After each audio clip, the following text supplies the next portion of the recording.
So this is the board in question. I've done a video on this, which I'll link somewhere at the top. And well, it's a Pedaltrain Novo 18. It's kind of messy in terms of cabling. It's all powered by, and I'll show the back of this. It's all powered by a Cioks SOL, which is, well, easily one of my favorite power supplies, especially for smaller boards. So the idea here is that, well, while I can do a lot with this board, I was kind of missing two things on here. And one of them was to have an extra drive option.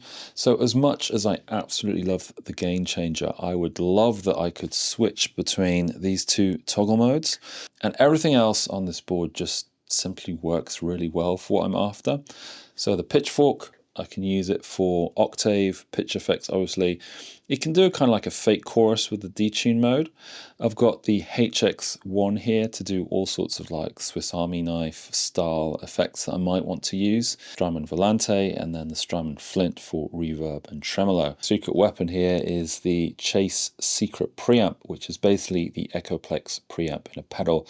This makes a huge difference, I think, to the way the sort of pedal sound and also going into the various amps I've tried. And on the front end, it's Turbo Tuner, one of my favorite tuners, and then the Bogner Harlow, which is a really nice compressor with like a really kind of fat boost and a fat kind of sound to it. So one of the things I'm kind of missing on this board, or something that I really love to use, is Boss DD6, and really for the, well, it's the hold function on this. So essentially, I'll show it a bit later in the video, that when you hold down the actual switch, it will loop whatever is you're playing, and as soon as you release it, it will play back that loop. So you can get some really cool, well, glitchy style stutter effects with something like this. And then when I combine this with the other stuff that I've got going on, so the Ditto X4 looper, I think I can go a bit nuts in terms of sort of tones I want. And well, the idea is just to get a bigger board. And well, I figured, you know, I like the size of this board. I really like the size of this board, but I just need a tiny bit more space. And well, the logical conclusion would be the Novo 24, which is sat right next to the other board. So here they are side by side. The Novo 24 does look considerably larger, but if I actually place the 18 on top of the 24, we'll see how much extra space that we're actually gaining. So here's the board superimposed, well, placed on top over the Novo 24. As you can see, well, I've got all this extra space that I can use on the left hand side. So it'll be more than enough for, say, adding, you know, one extra Boss pedal, or you know, or a Flint sized Strymon pedal could also fit on there. You know, something like maybe a Swollen Pickle. It's just a good idea of the size. And that'll be just enough, I think, for what I'm after. So, i.e. adding the Boss, adding an extra overdrive pedal, maybe some kind of extra either modulation delay. I'm also contemplating adding maybe some kind of Chase Bliss pedal for even more kind of stuttery, glitchy goodness, but we'll see how that pans out. And to power all this, it'll be the Cioks DC7. Now, I won't bore you per se with the actual build, but I'll quickly jump to the new finished board in all its glory, hopefully, and we'll take a look at that. So, halfway done. I've got all the pedals off the board, and well, the cables are there as well, and the power cables from the Sol. And so now what I'll be doing, I'll be taking the Cioks Grip V2, and I'll be using that with the Cioks DC7, which I'm going to be placing on this board here. And here's the DC7 that I've now added onto the Novo 24 board. It looks like I might have a few more pedals in the future compared to the amount of outputs. I will be daisy chaining a few things, so I'll get into the details of that shortly, but I might just add one of the expander blocks that they have, so I can add a further 4 outputs to this on a separate little block thing. I'll link it in a video or something, or maybe the 8, but I think the 4 would be sufficient for, yeah, other pedals that I might add. But I'll be trying daisy chaining for now with the pedals I do have, and we'll see how that turns out. So here's the, well, finished is perhaps not the best word to use, because there'll probably be changes down the line, but at least for now, this is what's on there, and I'm really happy so far how it sounds and how it panned out. So the big thing here is that I've got extra space for a few more pedals, and the main one being I can have my DD6 on there for sort of the stutter glitch style effects or loops that I like to do. I've got space for an extra overdrive, fuzz, or whatever I want to use. In this case, I decided to put the Nobel's ODR Mini on there, along with the gain changer, which is still my favorite kind of overdrive. And I had this free space here, so I figured let's just add in the Source Audio Collider that I have for like these big kind of ambient sounds and things like that. And I think it's worked out really well. And I think so far it's worked out really well. I will be perhaps looking at maybe something else, but for now this works really well. So one thing I'll note, I don't have like a Pedaltrain booster style thing, but all I did was I put 2 bits of wood, put it underneath with like some gaffer and Velcro, and then it's enough to boost the size of the pedal up so that it's slightly higher, and then it gives a bit more clearance compared to the pedals below. Now, one thing on power, as I noted before, I'm using the DC7.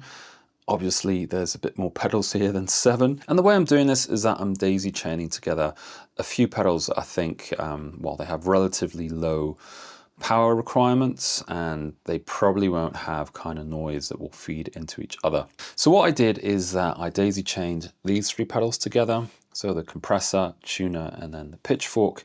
And then I did another daisy chain over here with 4 pedals actually. So the 2 drive pedals, that's never usually an issue. The Boss DD6, and then up here, the secret preamp. And well, it all works, and let's get into some tones.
So there you go. Thought I'd bring you along for the ride.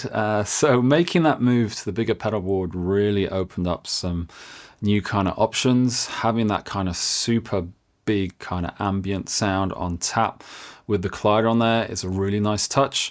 Having that extra drive on there, or that extra boost kind of thing, was a really nice touch as well, which helps a lot. And my favorite thing as well, the DD6, and having that back on the board for those kind of like glitchy stutter style effects. That's something I used to play all the time, so having that back on there is sort of something I'm really used to. Now, it's not necessarily going to stay like this. I might change out the Nobels for something else, maybe even the Sparks, like a clean boost, or maybe another overdrive. I'm still kind of on the fence about that. And as to the collider, yeah, I really like having that sort of big ambient kind of thing on tap, but maybe something else, you know, say Chase Bliss style, would be a really cool addition to something like that. And with regards to the daisy chain and the DC7, it all worked out fine. So I don't think I'll need one of those expander power supplies just yet to add on, but it's something that I might consider in the future, depending on what sort of other pedals I might put on there. In any case, I hope that was useful. I do spend a lot of time basically playing, well, my FM3, that's still my main rig, and other kind of digital units, but it's really refreshing when I get to kind of plug in to my pedal boards, going into a small amp, and to hear the amp in the room again. Even though it's, well, it's a tiny amp, but to get that kind of creativity spark of just being able to have a small, well, in this case, not so small pedal board anymore, and mess around with loops and different tones, and then just get lost in that. It's a lot of fun. In any case, hope to see you in the next video. Thanks for watching. Take care.